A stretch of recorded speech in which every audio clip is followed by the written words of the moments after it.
그리스도께서 죽은 자 가운데서 다시 살아나셨다 전파되었거늘 너희 중에서 어떤 사람들은 어찌하여 죽은 자 가운데서 부활이 없다 하느냐. 만일 죽은 자의 부활이 없으면 그리스도도 다시 살아나지 못하셨으리라. 그리스도께서 만일 다시 살아나지 못하셨으면 우리가 전파하는 것도 헛것이요 또 너희 믿음도 헛것이며 또 우리가 하나님의 거짓 증인으로 발견되리니 우리가 하나님이 그리스도를 다시 살리셨다고 증언하였습니다. 만일 죽은 자가 다시 살아나는 일이 없으면 하나님이 그리스도를 다시 살리지 아니하셨으리라.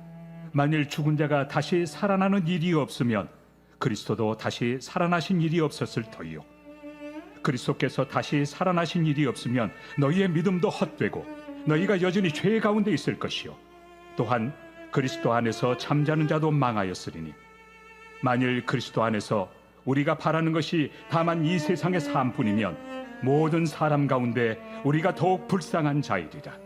아멘. 자, 예수님은 우리를 위해서 십자가에서 죽으셨다. 그래서 우리의 모든 죄를 사해 주셨다. 또한 예수님은 무덤에서 3일 만에 다시 부활하셨다. 이 예수님의 그 죽으심, 십자가에서의 죽으심, 그리고 부활하심, 이것을 믿는 신앙은 굉장히 중요합니다. 이것을 믿는 신앙. 그런데 더 중요한 것은 뭐냐면 그 예수님이 부활하셨다는 거예요. 그 부활하신 예수님이 지금도 살아계시고 그 주님이 어디 살아계시다는 거예요? 우리 안에 오셔서 우리 안에 우리와 함께 거하시며 살고 계시다는 사실을 믿는 것, 이것이 굉장히 중요한 것이라고 같이 어제 나눴습니다. 예수님은 부활하셔서 승천하셨는데 어딘가 저 멀리 내가 아무리 부르짖어도 들을 수 없는 어떤 곳으로 가신 예수님이 아니라 믿는 자마다, 예수님을 주로 시인하는 자, 예수님의 십자가 부활, 그 은혜를 믿는 자마다 내 안에 오셔서 나와 함께 하시는 그 은혜를 우리는 얻게 되었다라는 것을 믿는 그 믿음의 신앙이 매우 매우 중요하다라는 것을 우리가 같이 나눴어요. 그런데 이게 끝이 아니에요. 여기서 끝이 아니라 오늘에 이제 한 가지 더 중요한 것이 나오는데 우리도 부활한다라는 거예요. 우리도 부활한다. 여기까지 이제 우리는 가는 거죠. 부활은 여러분 죽음이 전제됩니다. 반드시 죽어야 부활이 있는 거예요. 굉장히 의미가 있습니다. 아니 예수님만 죽으시고 예수님만 부활하시는 건 믿는 거 아닙니까? 아니라는 거예요. 그렇지 않다는, 너희도 부활한다. 이게 뭐냐면 너희도 죽음이 전제돼야 된다라는 것을 말하는 거예요. 어떻게 보면 우리는 여러분 살면서 언젠가 다 죽지 않습니까? 언젠가 가는 것은 서로가 달라요. 예정돼 있지가 우리는 알 수 없는, 누가 먼저 갈지는 아무도 모른단 말이에요. 그러나 누군가는 반드시 결국은 모든 사람은 죽어요. 근데 그게 이제 죽음을 통해서 하나님이 구원을 완성하시는데, 왜 하나님은 우리에게 죽음이라는 것을 주셔서 그 죽음이라는 것을 통해서 부활하게 하시고 또 그렇게 구원을 완성하시는 방식을 채택하신 것일까? 아니 죽지 않고 그냥 우리를 여기서 그냥 변화시켜 주셔서 여기서 우리를 그냥 새롭게 하셔서 살게 하시면 좋을 텐데, 그렇게 하지 않으시고 모든 사람은 죽게 하셔서 그 죽음을 통해서 부활을 경험하게 하시고 구원을 완성하게 하시는 그 방식을 왜 주님은 정하셨고 우리에게 그렇게 구원의 방식을 이루게 하시는 것일까? 거기에 대한 여러분 세 가지가 있어요. 그 의미, 우리에게 죽음을 주신 이유, 그걸 통해서 부활을 통해 구원하게 하시는 이유가 있다는 거예요. 여러분 우리는 여러분 유한한 존재라는 거예요. 유한한 존재. 우리는 영원하지 않아요. 우리는 무한하지 않아요. 우리는 유한해요. 뭐가요? 우리 몸이, 우리 육신이, 이것이, 이 땅의 것이, 우리가 살아가고 있는 이 땅의 것들은 영원하지 않다. 이건 성경에서 참 많이 말씀합니다. 너희가 그렇게 붙잡고 살아가는 것, 너희가 그렇게 소망하면서 맨날 하나님 이거 달라고 했던 그것 영원하지 않다라는 것을 알려주시기 위해서 죽음을 주신 거예요. 두 번째는 뭐냐면 우리가 이 땅을 살아가면서 많은 경험치를 얻게 됩니다. 그래서 우리는 경험에 대한 이야기 하잖아요. 아, 내가 그거 다 경험해봤어. 내가 그거 다 알아. 근데 그 내가 경험했던 그 경험치들을 우리는 결코 하나님 나라에까지 들고 갈 수 없다는 거예요. 우리는 이 땅을 살아가면서 지니면 살아가고 그 지니고 살아가는 것을 자랑하며 살아요. 내가 이만큼 지녔어, 내가 이만큼 이뤘어. 그런데 그것들요, 하나님 나라에까지 들고 갈 수 있는 것은 아무것도 없다는 거예요. 우리는 이 땅에 여러분이 지금 입고 있는 것, 가지고 있는 것, 이룬 것들 참 많죠. 어떤 분들은 돈을 많이 벌었어요. 부럽죠. 어떤 분들은 명예가 있어요. 부럽죠. 어떤 사람들은 많은 사람들에게 인정을 받는 많은 성공을 이룬 사람이었어요. 참 부럽죠. 그런데 그것들요, 결국은 우리가 죽으면 하나님 나라까지 들고 가서 이어져서 갈 수 있는 것은 아무것도 없다는 거예요. 그거 아셨습니까? 그렇게 우리는 그것을 위해서 살아가는데, 그 자존심, 그 명예, 그 가진 돈, 근데 그거 아무것도 없다는, 가져갈 수 있는 것이 아무것도 없다는 거예요. 하나님 나라까지 이어지는 것이 하나도 없다는 거예요. 세 번째는 뭐냐면, 그래서 죽음을 주신 이유는 이 땅의 모든 것들을 끝낼 수 있게 하는 가장 좋은 방법이, 정확한 방법이 죽음이기 때문이에요. 그래서 우리에게 죽음이라는 걸 주신 거예요. 죽음은 이 땅의 것을 끊어내게 하는 거예요. 이제 이 땅의 것은 우리에게는 더 이상 소용이 없는, 우리에게는 사실은 소망이 아니었던 것이었던 것으로 끝내게 하시는, 그러고 나서 정말 영원한 것을 사모하며 영원한 삶으로 들어가게 하는 그 방식의 시작이 바로 죽음이라는 거예요. 그 죽음과 부활을 이 땅에서 우리가 믿음으로 살면서 경험합니다. 특히 몸으로 경험하는 하나의 예식이 있어요. 그것이 무엇이냐면 기독교 예식 중에 세례입니다. 세례는 여러분, 단순히 목사님이 세례를 베풀 때 머리에 물을 이렇게 묻히는, 끼얹는 그런 예식이 아니라, 세례라는 건 이런 거죠. 나는 죽고 나는 이제 예수님으로만 사는 하나님의 새 사람이 되었습니다 라는 것을 공포하고 또 선포하며 고백하는, 그리고 몸으로 그것을 체득하는 그 시간이 바로 세례식이에요. 그게 세례죠. 우리는 세례를 통해서 무엇을 경험하냐면 물을 끼얹음을 통해서 죽음을 경험하는 거예요. 그러니까 사실은 그 세례는 장례식과 같은 거예요. 나는 죽었습니다. 나의 옛사람이 죽은 거예요. 지금까지 내 멋대로 살았던, 내가 중심으로 살았던 내 사람은, 나는 죽었습니다. 내 신앙의 시작은 죽는 것부터 시작하는 거예요. 그래서 세례를 받는 거예요. 나는 죽었습니다. 나는 이제 더 이상 옛사람으로 살지 않습니다 라는 것을 공포하는 것이 세례식이란 말이에요. 죄에 대해서 이제 죽은 자가 된 거예요. 우리 안에는 옛사람과 새사람이 같이 있는 것이 아닙니다. 우리 자꾸 같이 있다고 생각해요. 옛사람도 있고 새사람이 있어. 오늘은 새사람으로 사는 것 같아, 내일은 옛사람으로 사는 것 같아. 그렇지 않아요. 우리는 여러분, 우리의 옛사람은 이미 죽은 거예요. 같이 살고 있는 게 아니에요. 죽었단 말이에요. 완전히 파괴됐단 말이에요. 그리고 나서 나는 이제 죽었기 때문에 나는 이제 죽고 예수님으로 새롭게 살게 되었습니다. 예수님으로 살게 된 신앙, 그것이 세례예요. 나는 이제 죽었고 나는 이제는 내 안에 계신 예수님으로 새롭게 살게 되었습니다. 이거는 내가 예수님으로 살게 되었다는 이 신앙은 여러분, 나중에 예수님 다시 오시는 날 알게 되는 게 아니에요. 그때야 되겠지 뭐, 그렇죠?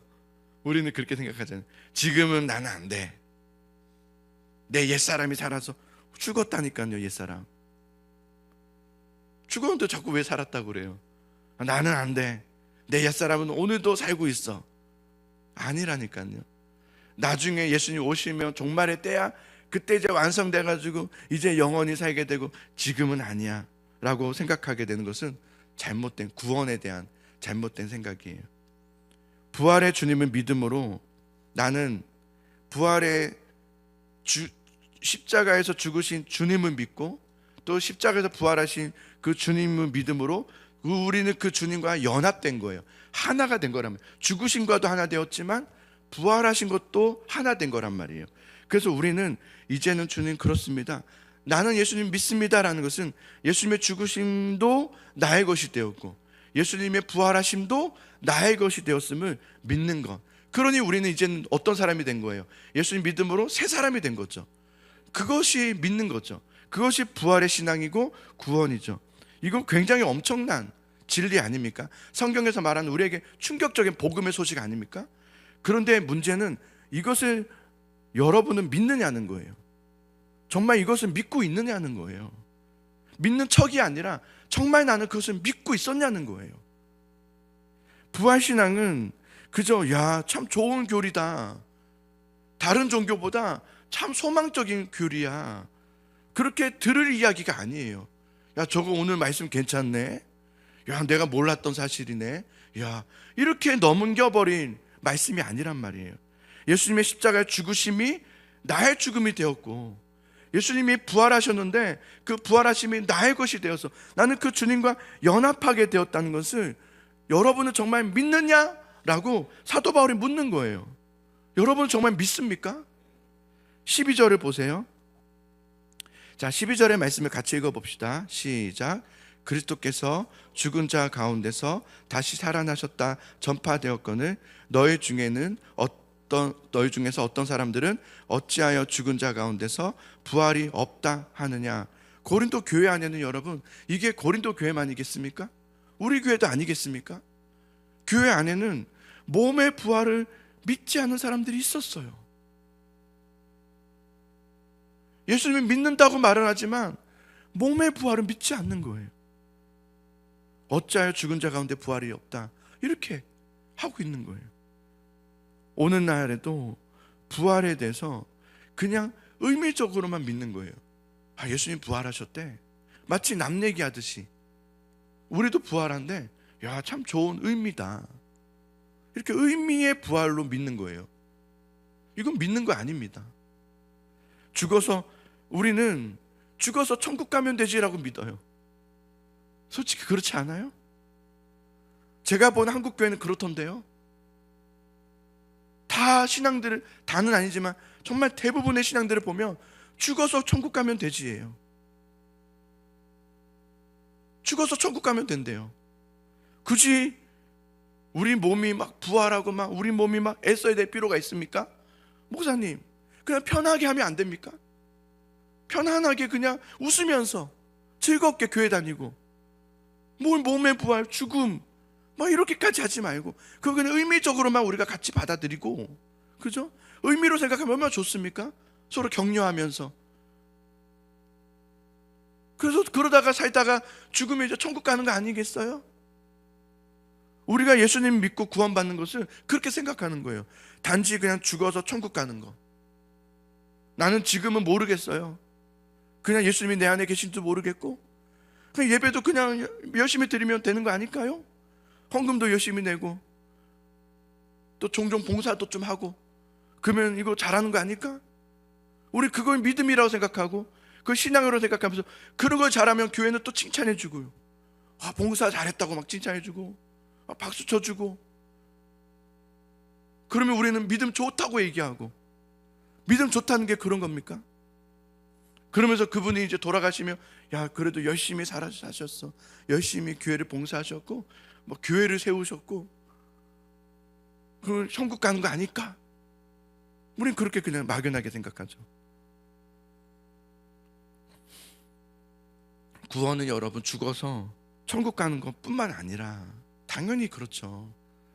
그런 이 땅에서 우리가 이 땅에 임할 하나님의 나라가 있단 말이에요. 그 하나님의 나라가 임할 것을 믿음으로 우리는 지금 주어진 이 삶에서 무엇으로 사는 거냐면 하나님 나라의 백성으로 사는 거예요. 이 땅에서 지금을. 그게 구원이죠.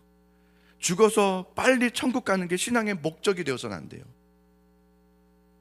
종종 우리는 주님 그냥 빨리 데려가 주세요, 빨리 천국 가고 싶어요.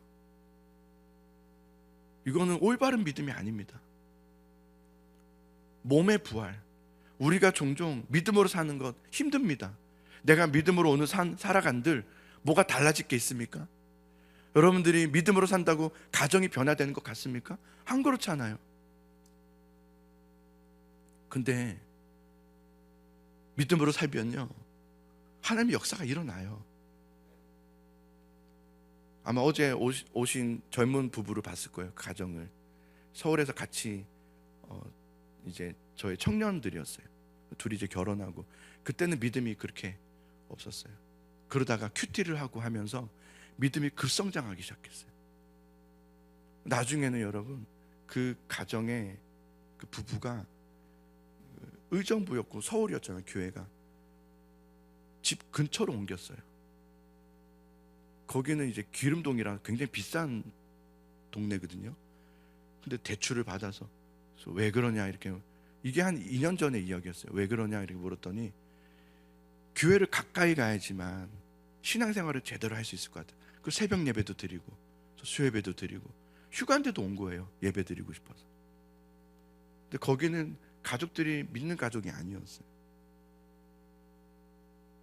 늘 부모에 대한 구원, 그게 늘 고민이고 기도이고 믿음 생활하면 되죠.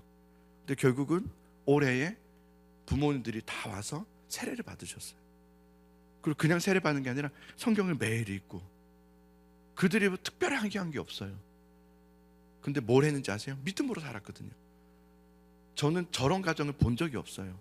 저런 젊은 믿음의 사람, 정말 믿음의 사람입니다. 얼마나 믿음으로 사는지 몰라요.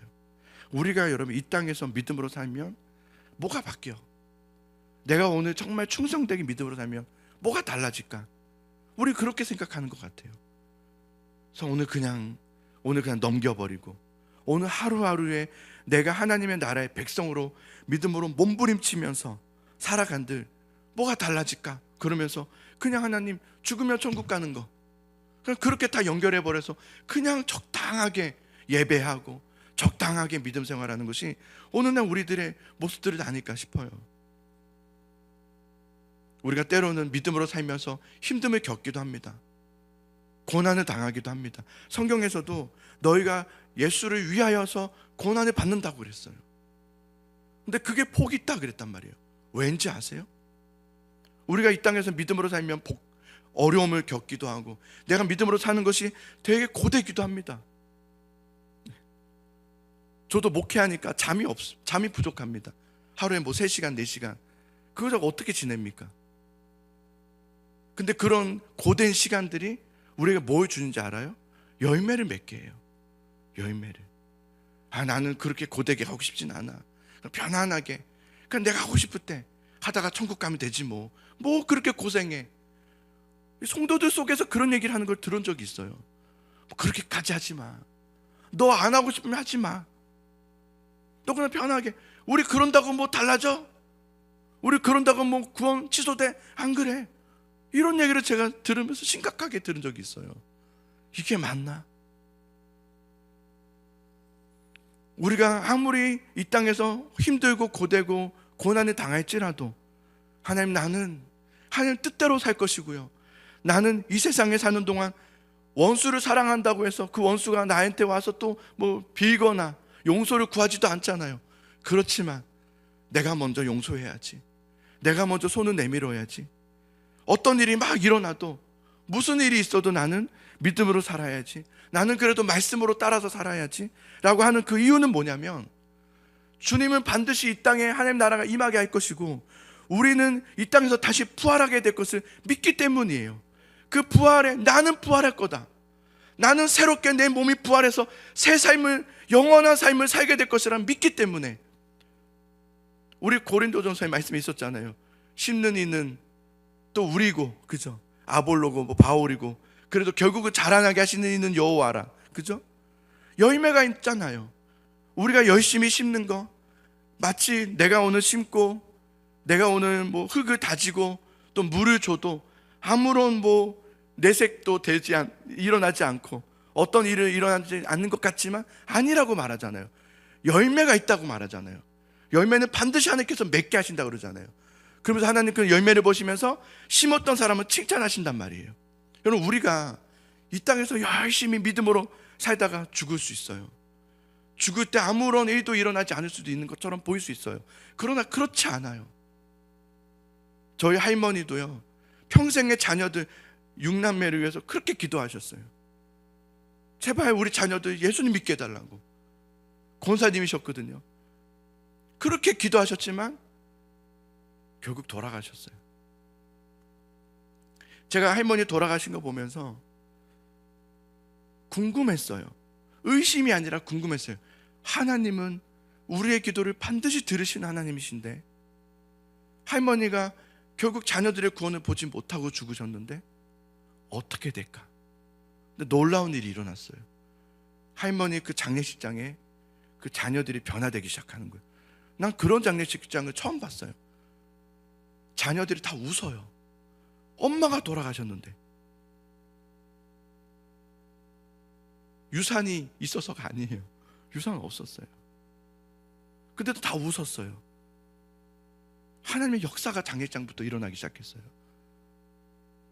저에게는 이모들이죠. 그리고 이모들이 다 예수님 믿게 되었어요.